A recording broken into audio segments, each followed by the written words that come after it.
Okay, this is Joseph part 2. So Joseph 1 is Joseph's, what I call Joseph's foreordination, or how he's a prototype of Christ receiving a calling before it happens, and nobody in his family can understand or see how it's going to come to pass. And so I see that as a prototype for Christ in before the creation, before God's plan was set in motion, that he was chosen to fulfill his mission in the similar way that Joseph is. So our next part is what I'm going to call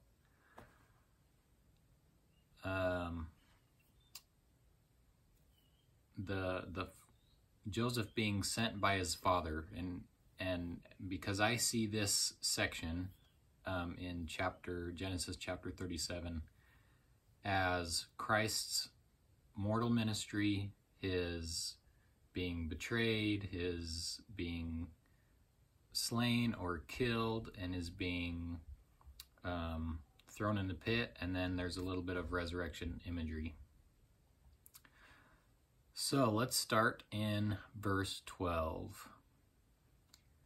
And his brethren went to feed their flocks, their father's flock in Shechem. Now let's look at Shechem. The definition is, so the noun Shechem means shoulder. One's shoulder was considered the seat of one's burdens, so a place of burden, whether physical or metaphorical. Curiously though, the denominative verb that came from this noun, namely shakam, does not mean to shoulder in the sense of to carry something, but rather to rise early or to make an early start. This seems to suggest that a person's burden was considered a thing of voluntary dedication rather than something forced upon this person. Okay, so we can definitely use both of those ideas to describe this place where the brothers have gone to feed the flocks, Shechem, okay? So keep those two things in mind. Shechem is a place of the burden of the shoulder, or the place of the shoulder where the burden is carried, and it also has a connotation of something that is voluntarily taken upon themselves. Okay, verse 13. And Israel said unto Joseph, Do not thy brethren feed the flock in Shechem? Come, and I will send thee unto them. And he said to him, Here am I. Okay, so again, I think this helps tie the dreams, the foreordination of Joseph, or the foreordination of Christ being the type here. I think we have the same thing going on here where Jacob is giving Joseph a mission to go to Shechem, to go to this place of voluntary burden carrying, and Joseph responds, Here am I. In other words, I'm willing. What do you want? So if Joseph is the prototype of Jesus in this allegory, then Jacob is the father who sends his son to do and fulfill his duties. And we see that all over the New Testament, right? Christ continually says, I've been sent by the Father, I've been sent by the Father, I've been sent by the Father. Or the Father sent me. The Father sent me to do his will. The Father sent me to fulfill this or that. So here we have the same thing going on. And he, Jacob, said to him, Go, I pray thee, see whether it be well with thy brethren, and well with the flocks. and bring me word again. So he sent him out of the vale of Hebron, or the valley, and he came to Shechem. Okay, what is Hebron? Actually, let's back up. What are the brothers and the flocks? Well, that would be the rest of the collective of Israel, and the flocks can be a representation of also of Israel.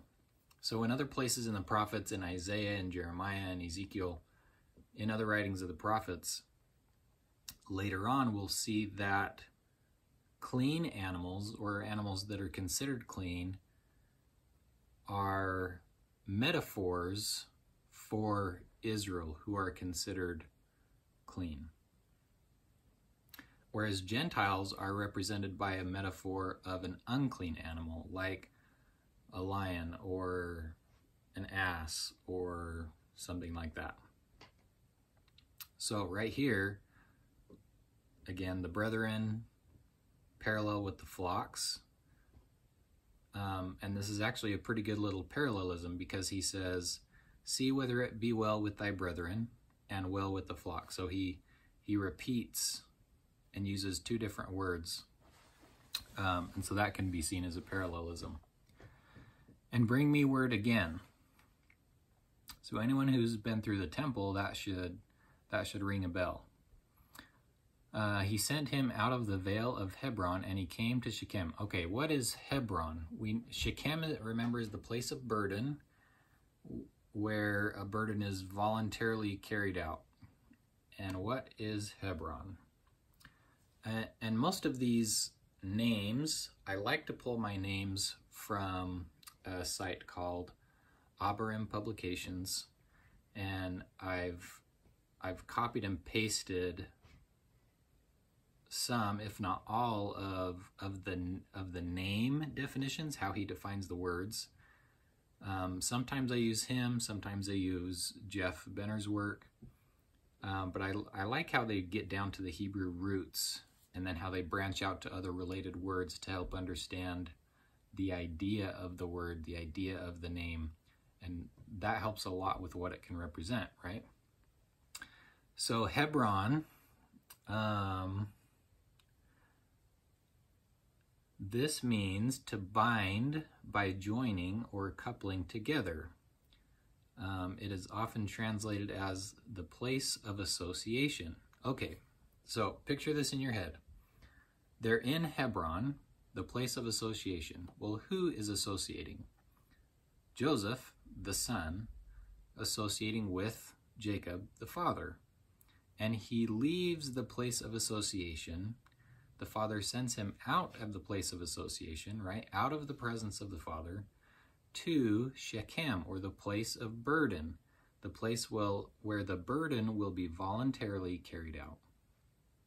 So are you starting to see the imagery and the symbols of the names and the places and how they interact with each other?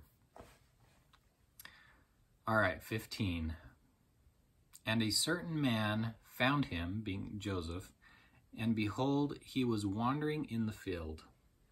And the man asked him, saying, what seekest thou? Okay, so who's this man in the field? I have a couple ideas. I'm not totally definitive on this, and if you have any ideas, I'd love to hear them in the comments. So pause the video, drop them in the comments, and I'll keep going here. And Joseph said in verse 16, I seek my brethren. Tell me, I pray thee, where they feed their flocks. And the man said, they are departed hence, for I heard them say, let us go to Dothan. And Joseph went after his brethren and found them in Dothan. Okay. So my best guess is that this certain man is a representation of Moses.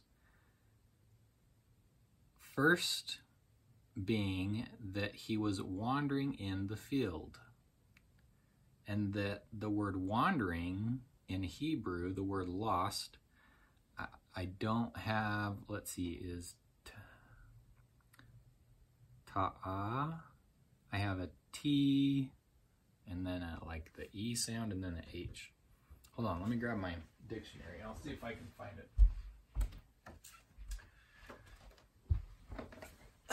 But it's interesting because when I looked it up in Sepharia, the Hebrew Bible, one of the things there in the commentaries said that this Hebrew word for lost, the T is the number 400 and represents the years under Egypt, right?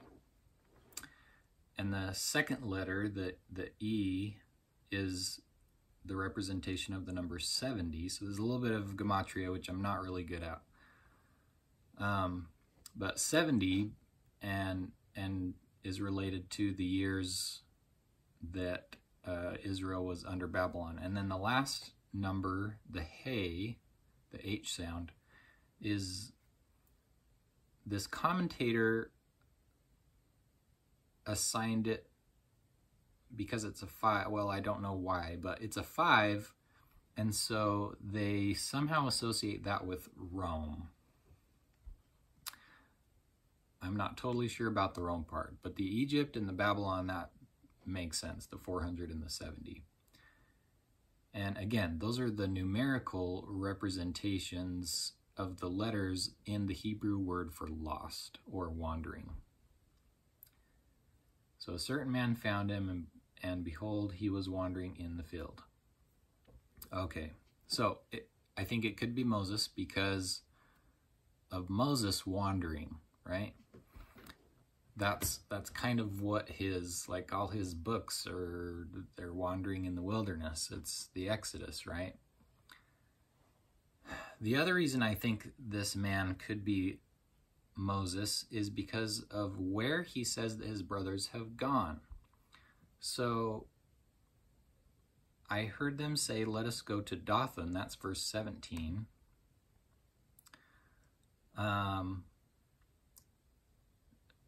Dothan, in the Abarim publications, he says this about the word Dothan. The feminine noun dot or dat is a loan word from Persian. The original word is data, and it means decree or law. Okay, so right there, he's saying the brothers who are around Shechem, he hears them say, let us go to Dothan, or let us go to the laws. Well, where was Israel spiritually when Christ came? They were under the laws, or they were in the laws of Moses, right? And he goes on, because it's Persian, it occurs only in the book of Esther, this word data. Esther 1:19, 2:8, 4:3, and 17 other places, I guess. And once in the book of Ezra, chapter 8, verse 36. Because it refers to Persian law, which could be decreed by the king on whatever of his whims, it should not be confused with the Hebrew sense of law, or the word Torah, which is like the instruction of God, which only came from God. Still, perhaps the Persian word for law could be so readily incorporated into Hebrew, truncated to the DT, the letters D and the letter T, instead of a more accurate DTH or even DTA. Because it is identical to the Chaldean word dot, meaning well or fountain, in Deuteronomy 33:2 occurs the curious statement, and I'm not going to try and pronounce it, but basically some translation explained to come from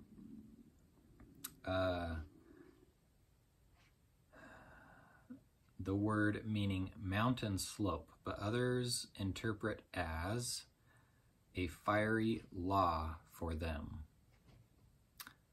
So,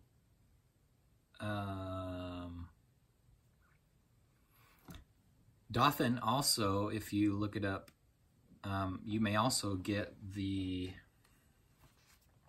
interpretation to be two wells, or multiple wells.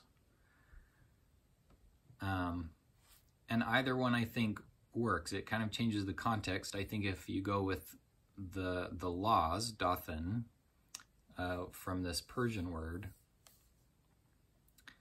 then that helps to make the case that this certain man who's wandering in the field sends them or hears them say they're going to the laws. Whereas the other one, meaning the two wells, also kind of works and makes the case for them being on the earth and that Christ is sent to the earth.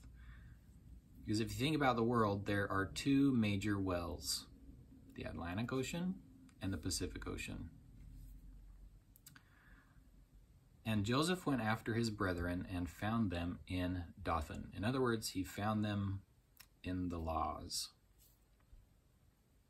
which is how Christ found his brethren in Jerusalem and around the land of Judea, right? And when they, his brothers, saw him afar off, even before he came near unto them, they conspired against him to slay him. All right, let's see what I got here. Oh, yeah. Okay. So the word they use of coming near is the same word that's used ceremonially to describe the action of bringing the sacrifice of the lamb to the place to be sacrificed. And I believe it's pronounced hikriv. The term was used in the book of Leviticus, which outlines the sacrificial ordinances foreshadowing the atonement of Jesus.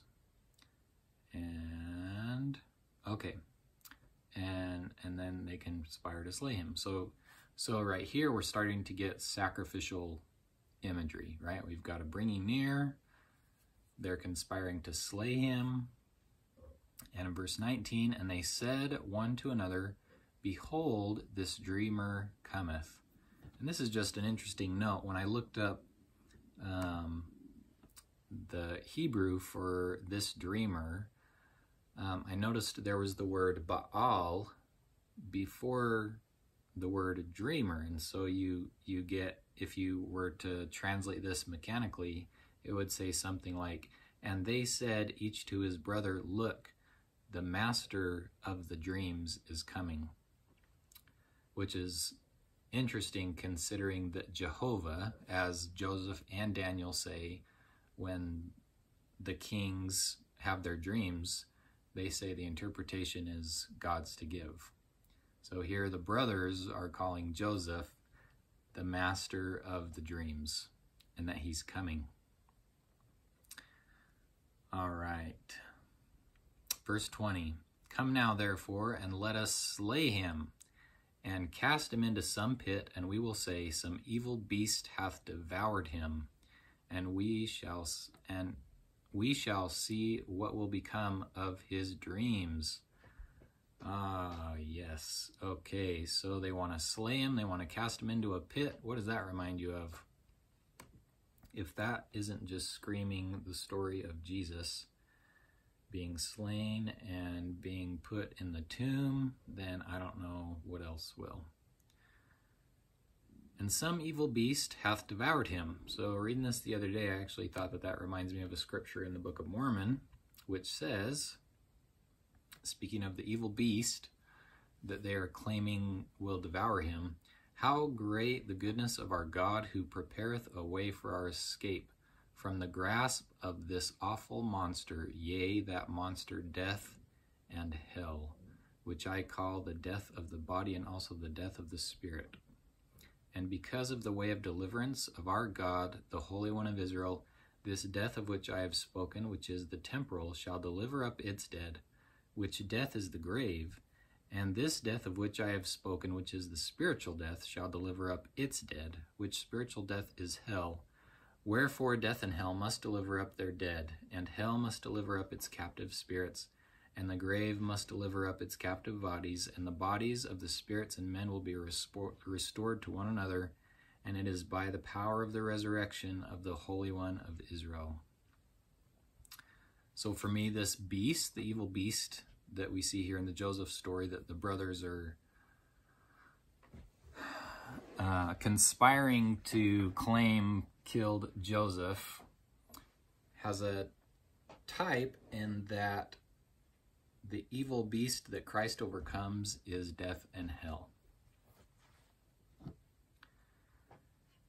And then, of course, they're being sarcastic when they say, "We'll see what will become of his dreams," right? That he'll be some kind of ruler over us. And that kind of reminded me of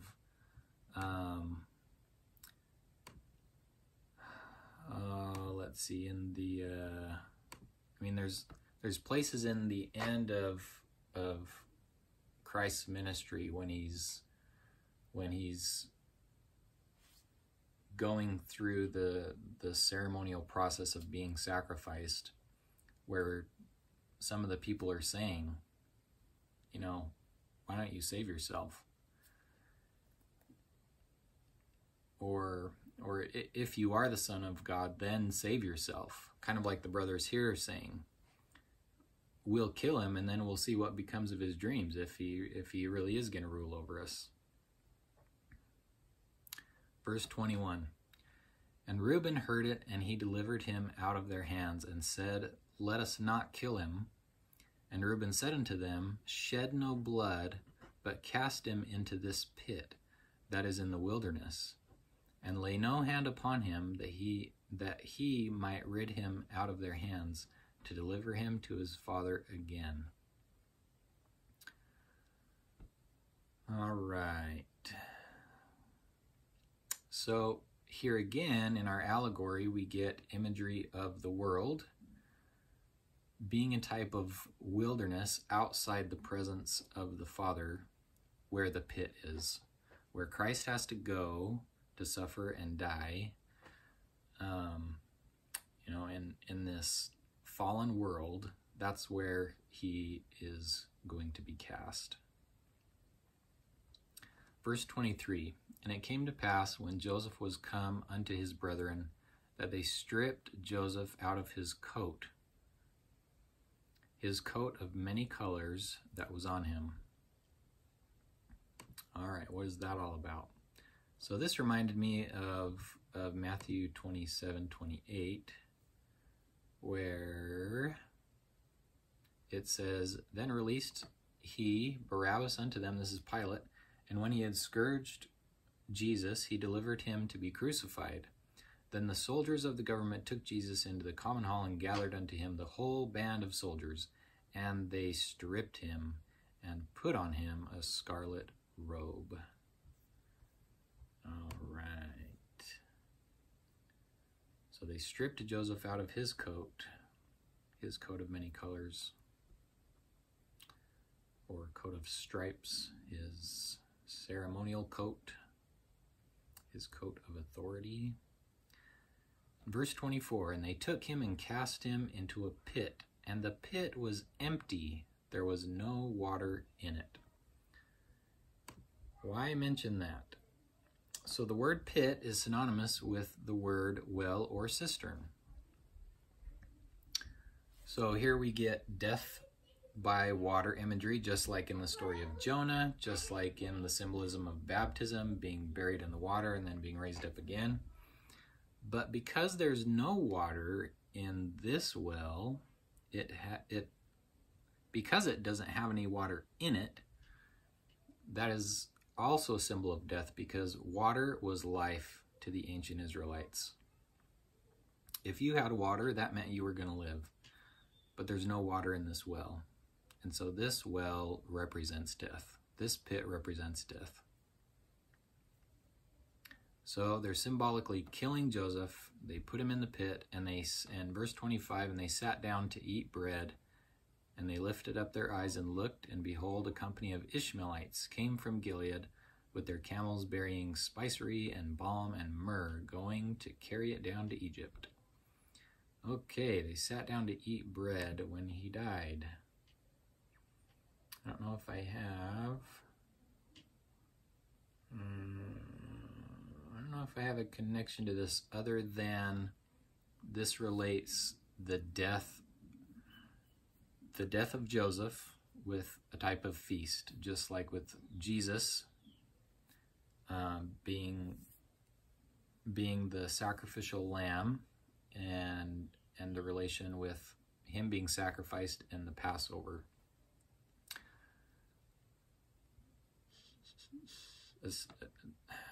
Especially because it mentions bread.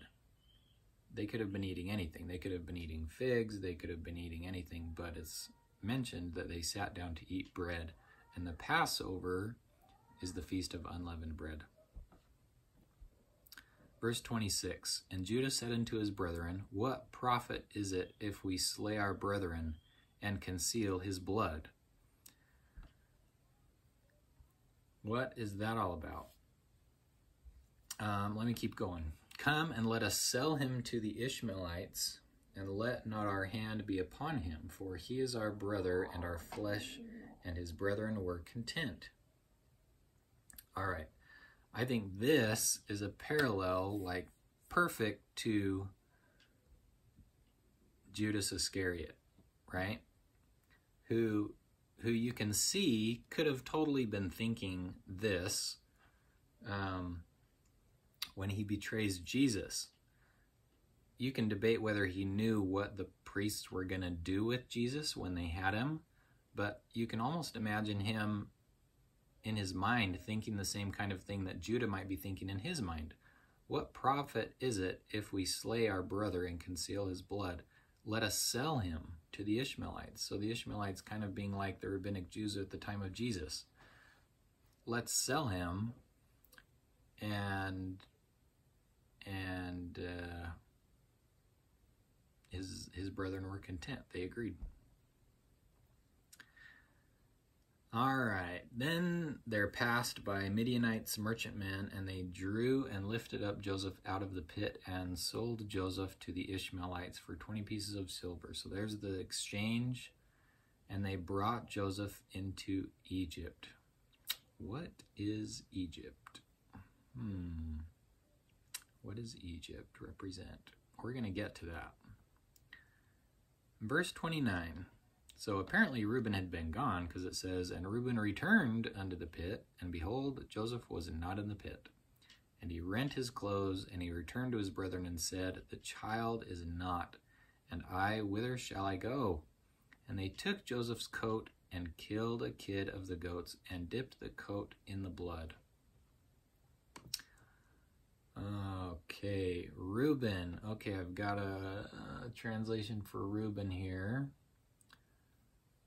Definition from Strong's 7200 and 1121.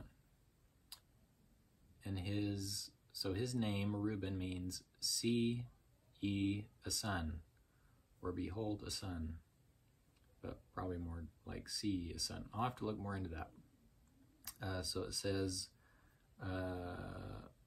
the first part of his name, Ra,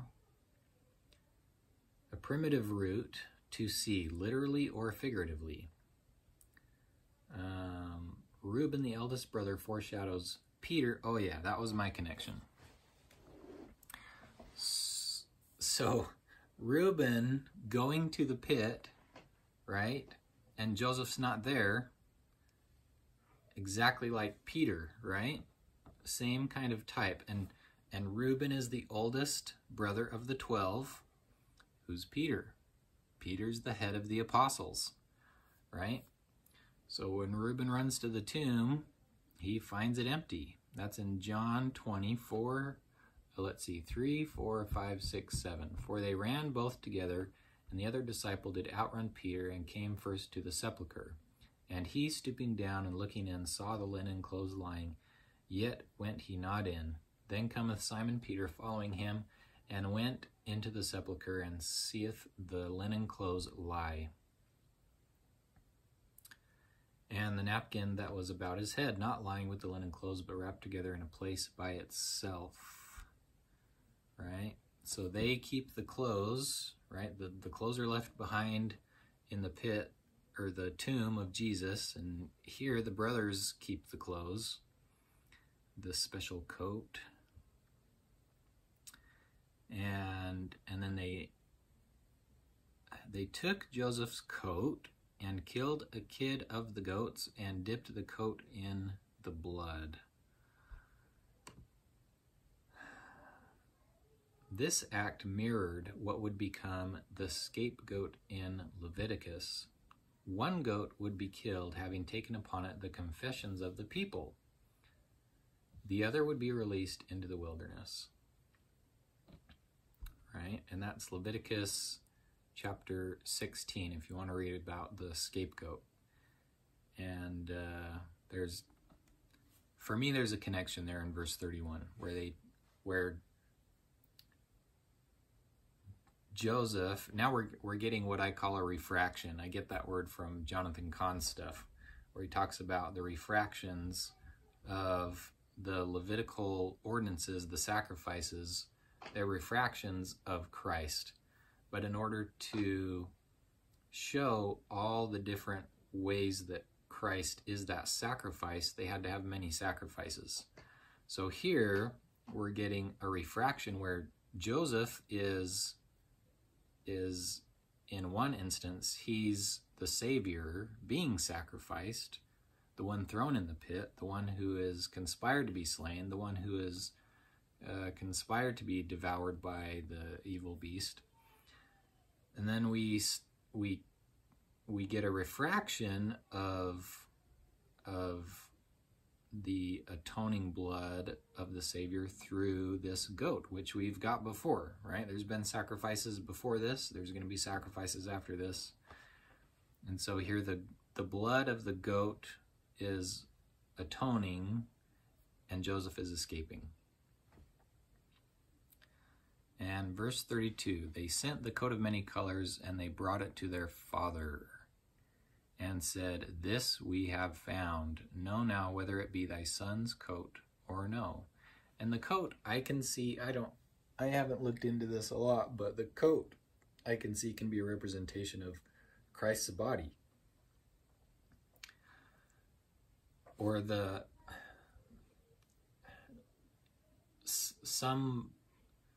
some part of that. It's a vessel that carries the blood, just like in the tabernacle where the blood is carried into the mercy seat.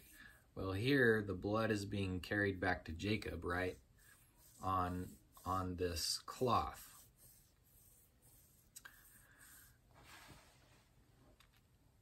And verse 33, and he knew it and said, it is my son's coat. An evil beast hath devoured him. So there's the death in hell again.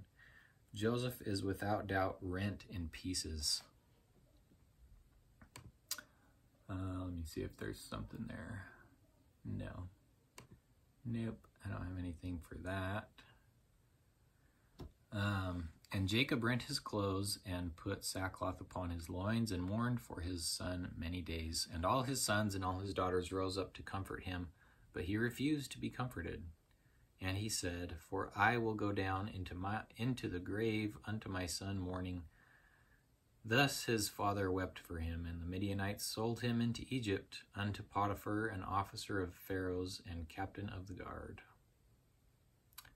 All right, and that concludes part 2 of Joseph, and what I call the father sending him son, or the mortal, I don't know what I'm going to call it, but I'll think of something that tries to represent this part of Genesis 37 as being the prototype of Joseph carrying out the suffering, the being betrayed, being killed, being thrown in a pit, and then coming out of the pit, right?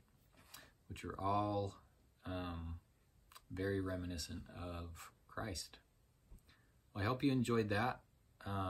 Let me know if you've got comments, if you've got questions about this, if you'd like links to some of the other resources that I like to use, let me know. Thanks.